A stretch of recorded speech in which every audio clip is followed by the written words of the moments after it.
आप देख रहे हैं इंडिया टाउन न्यूज, भारत की बात। नमस्कार, जय जोहार। आप देख रहे हैं इंडिया टाउन न्यूज़ और मैं हूं आपके साथ सुधीर मिश्रा। स्वागत है आपका हमारे खास बुलेटिन राजधानी सरकारधानी में, जहां हम आपको छत्तीसगढ़ की महत्वपूर्ण खबरों से रूबरू कराएंगे। तो चलिए बुलेटिन की शुरुआत करते हैं राजधानी रायपुर से। नगर निगम जोन 4 कमिश्नरी अंतर्गत ब्राह्मणपारा वार्ड के लगभग 4 मोहल्ले में 4 महीने बाद भी पेयजल समस्या नहीं सुलझ पाई।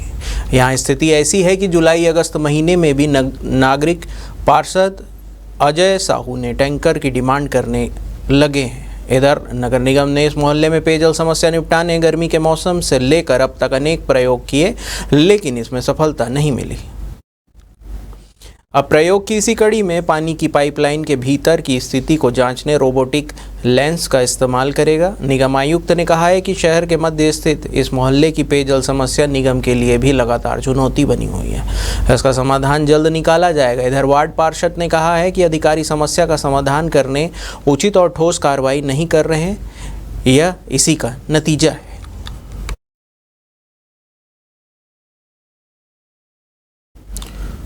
भारतमाला परियोजना घोटाला के अंतर्गत रायपुर विशाखापट्टनम इकोनॉमी कॉरिडोर के मुआवजा घोटाला सामने आने के बाद से भू अर्जन मुआवजा प्रकरणों को लेकर प्राप्त दावा, आपत्तियों और शिकायतों की पूरी जांच रिपोर्ट अभी तक संभागायुक्त के पास नहीं पहुंची, जबकि रायपुर संभाग के आयुक्त महादेव कावरे ने चारों जांच टीमों को 15 अगस्त तक जांच पूरी कर अपनी रिपोर्ट देने के लिए कहा था।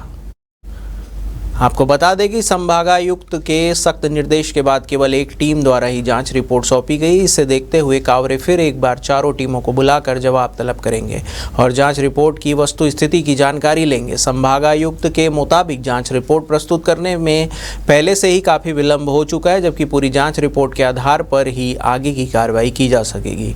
नए सिरे से प्राप्त दावा आपत्तियों में ज़्यादातर प्रभावित किसानों ने अर्जित भूमि का कम मुआवजा मिलने का आरोप लगाया है।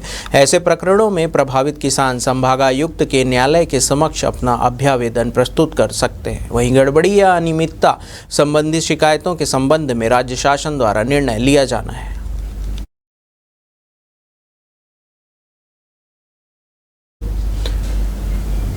छत्तीसगढ़ के 16,000 राष्ट्रीय स्वास्थ्य मिशन यानी कि NHM कर्मचारियों को कई महत्वपूर्ण सौगातें मिली है।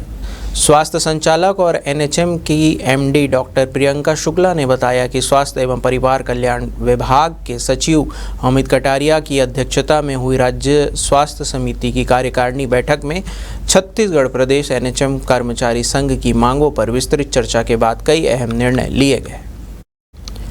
कर्मचारियों को दुर्घटना या गंभीर बीमारी की स्थिति में 30 दिन का संवैधानिक मेडिकल अवकाश देने का निर्णय लिया गया है, जिससे कर्मचारियों को स्वास्थ्य संबंधी आपात स्थिति में राहत मिलेगी। साथ ही मुख्यमंत्री की घोषणा के अनुरूप जुलाई 2023 से कार्यरत संविदा कर्मचारियों को वित्तीय वर्ष 2023-24 और वित्तीय वर्ष 24-25 में 5% अतिरिक्त वेतन वृद्धि का लाभ मिलेगा। वित्त विभाग की सहमति के बाद यह वेतन वृद्धि लागू होगी।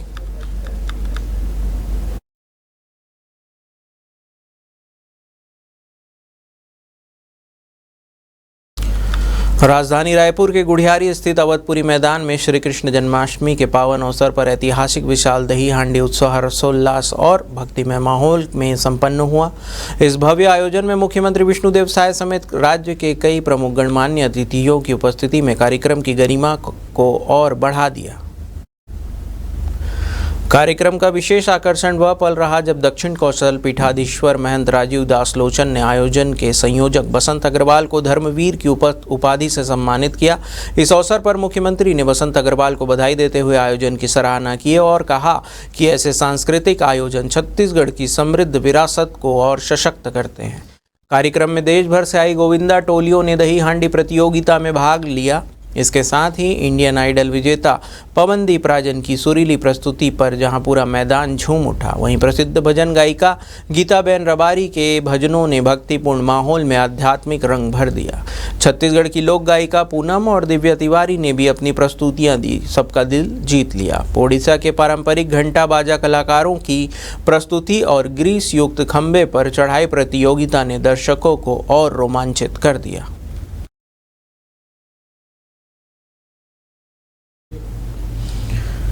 वक्त हो चुका है एक छोटे से ब्रेक का। बने रहिए इंडिया टाउन न्यूज के साथ। कभी कभी चेहरे का छुपा दर्द दुनिया नहीं देख पाती है। दाग, मुहासे, झाइयां सब आपके आत्मविश्वास को कम कर देता है, पर अब नहीं, क्योंकि Rukhsana glow and fair face pack जो दे आपकी स्किन को वो प्यार जो सिर्फ प्रकृति दे सकती है। हर लेयर को साफ करे, हर दाग को करे हल्का और आपकी मुस्कान फिर से लौटाए। Because you deserve to glow naturally. Rukhsana herbal beauty product Amazon, Meesho और फ्लिपकार्ट में भी उपलब्ध। मुंगेली जिले में नशे के खिलाफ चलाए जा रहे नशा मुक्ति भारत पखवाड़ा अभियान के तहत एक बड़ी कार्रवाई को अंजाम दिया गया है। जारा गांव थाना क्षेत्र में ब्राउन शुगर और अफीम की तस्करी के मामले में पुलिस ने एक आरोपी और एक अपचारी बालक को गिरफ्तार किया है। आपको बता दें कि पुलिस अधीक्षक के निर्देशन में चलाए जा रहे ऑपरेशन बाज के तहत यह कार्रवाई की गई। पुलिस ने आरोपियों के कब्जे से 2 मोबाइल फोन और एक मोटरसाइकिल भी जब्त की है। पुलिस के मुताबिक दोनों आरोपी नशे के कारोबार में शामिल थे और गुप्त सूचना के आधार पर उन्हें पकड़ा गया। आरोपियों के खिलाफ मामला दर्ज कर लिया गया है। वहीं अपचारी बालक को किशोर न्याय अधिनियम के तहत कार्रवाई की जा रही है।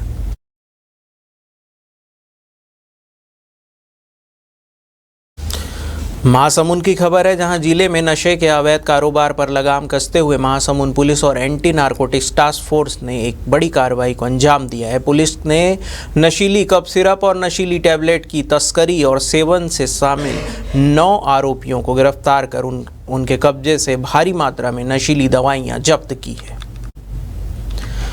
पुलिस ने आरोपियों के पास से प्रतिबंधित कफ सिरप की कई शीशियां और लगभग 500 नग नशीले टैबलेट बरामद की है। इस कार्रवाई में सबसे अहम सफलता पुलिस को उस समय मिली जब इन्वेस्टिगेशन के आधार पर नशीली दवाइयों की आपूर्ति करने वाले मुख्य सप्लायर सुशांत प्रधान को पकड़ने में बड़ी सफलता मिली। गिरफ्तार सभी आरोपियों के खिलाफ अपराध दर्ज कर उन्हें न्यायिक रिमांड पर भेज दिया गया है।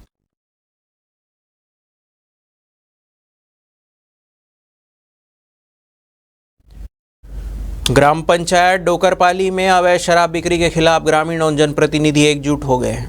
बागबहारा ब्लॉक के डोकरपाली गांव में अवैध महुआ शराब बनाने की सामग्री पकड़ी गई। ग्राम पंचायत जितेंद्र साहू और जनपद सदस्य धनंजय साहू के नेतृत्व में ग्रामीणों ने करीब 3 ट्रैक्टर अवैध शराब जब्त किया है।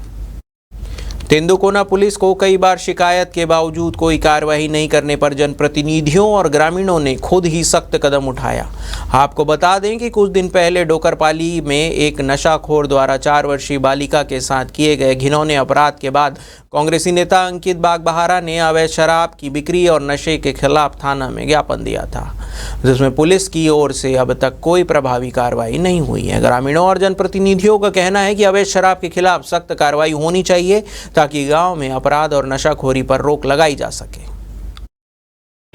आज तेंदुकोना थाना अंतर्गत ग्राम डोकरपाली में ग्रामीणों ने अंततः परेशान होकर जब वो थक गए कि पुलिस और आबकारी उनके बार बार शिकायत करने के बाद भी छापा मार के अवैध शराब बनाने वालों और विक्रेताओं के ऊपर कोई कार्रवाई नहीं कर रहा था। ऐसे में और सबसे बड़ी बात, आज से लगभग 7 अगस्त की बात है कि मेरे द्वारा तेंदुकोना के कुछ ग्रामीणों के साथ जाकर तेंदुकोना टीआई को लिखित में एक ज्ञापन सौंपा था कि डोकरपाली में बेतहाशा शराब की अवैध बिक्री हो रही है और आसपास के 6-7 गांवों का वो अड्डा बन गया है। सारे 7-8 गांव के लोग वहां पर जाके डोकरपाली में शराब पीते हैं और वहां पर बहुतायत मात्रा में घरों घर शराब बनाई जाती है। वो उसके बावजूद उस टीआई ने बजाय कि हमारी बात को। छत्तीसगढ़ के बीजापुर जिले के नेशनल पार्क एरिया में नक्सलियों के आईईडी ब्लास्ट में डीआरजी जवान दिनेश नाग शहीद हो गए। इस हमले में 3 अन्य जवान घायल हुए। मुख्यमंत्री विष्णुदेव साय ने इस घटना पर शोक व्यक्त किया है। आपको बता दें कि भोपालपट्टनम के उल्लूर इलाके में जवान सर्चिंग अभियान के लिए रवाना हुए थे। इस दौरान नक्सलियों ने आईईडी ब्लास्ट कर दिया। इसी की चपेट में आने से डीआरजी के जवान दिनेश नाग शहीद हो गए और वहीं 3 जवान भरत धीवर, पैंकुइला और मुंदारू राम कवासी घायल हुए हैं। फिलहाल घायलों की स्थिति खतरे से बाहर बताई जा रही है। घटना के बाद इलाके में जवानों ने सर्चिंग अभियान तेज कर दिया है।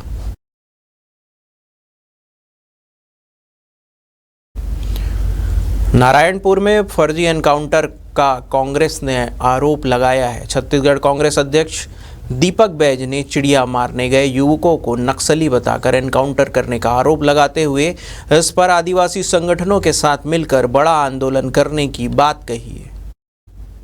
आपको बता दें कि छत्तीसगढ़ कांग्रेस अध्यक्ष दीपक बैज ने कहा है कि अभय नेताम ने बताया है कि वह नक्सली नहीं है, चिड़िया मारने गया था, फिर भी उससे पीठ में गोली मार दी जाती है। गोली आर पार है। इस फर्जी एनकाउंटर का कौन जिम्मेदार है? सरकार अभी तक क्यों चुप है? गृह मंत्री क्यों चुप है? अभय नेताम नक्सली है या फर्जी एनकाउंटर हुआ है? इसका जवाब दें। पीसीसी अध्यक्ष दीपक बैज ने मीडिया से चर्चा में चुनाव आयुक्त ज्ञानेश कुमार पर भी निशाना साधते हुए उन्हें बर्खास्त करने की मांग की है।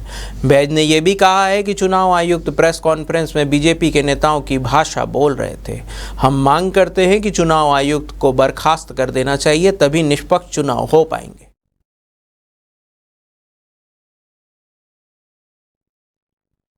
आईएएस संगीता को सचिव वाणिज्य कर, आबकारी विभाग और आबकारी आयुक्त के अतिरिक्त प्रभार के साथ छत्तीसगढ़ बेवरेज कॉरपोरेशन और Chhattisgarh state marketing corporation limited का प्रबंध संचालक का अतिरिक्त प्रभार सौंपा गया है। आर संगीता के कार्यभार ग्रहण करने पर IAS Shyam Lal Dhawade Chhattisgarh beverage corporation के साथ Chhattisgarh state marketing corporation limited का प्रबंध संचालन के कार्यभार से मुक्त होंगे, लेकिन ग्रामोद्योग विभाग सचिव और ग्रामोद्योग संचालक, छत्तीसगढ़ हाथकरघा विभाग विकास के विपणन संघ मर्यादित और छत्तीसगढ़ खादी एवं ग्रामोद्योग बोर्ड प्रबंधक संचालक का दायित्व यथावत रहेगा।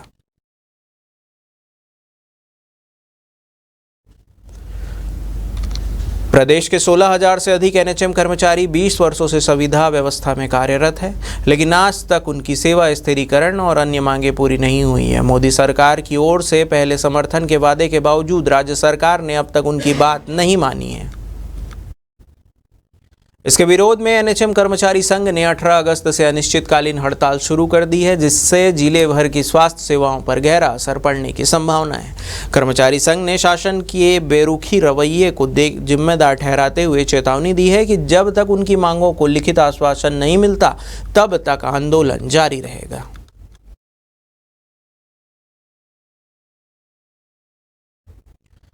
हमारे खास बुलेटिन राजधानी सरकार धानी में फिलहाल इतना ही।